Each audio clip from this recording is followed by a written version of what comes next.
xushu bilan tilovat qilish. Qur'on o'qimoqchi bo'lgan kishi qiroat asnosida faqatgina xushu va Qur'on haqida tadabbur qilishi lozim.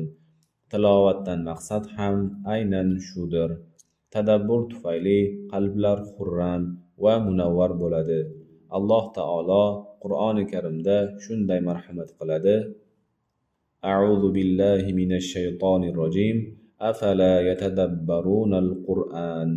Ya'ni Qur'onni tadabbur etib ko'rmaydilarmi?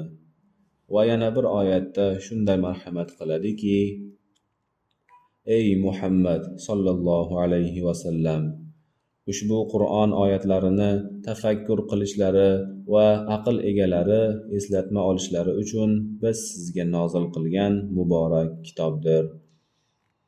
Darhaqiqat qanchadan qancha salafi solihlar tuni bilan bir oyatni tadabbur qilib, takrorlab tong ottirganlar.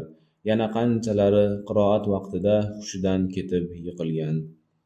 Hatto tilovat paytida oyatni tadabbur qilib, natijada joni uzilganlar ham mavjud.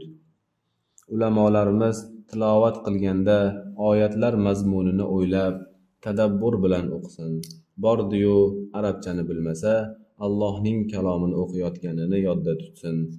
Hayoli sochilib turganda oyatlarni g'aflat bilan o'qigan bo'lsa, xotirani jamlagandan keyin o'sha oyatlarni qayta o'qisin deyishgan.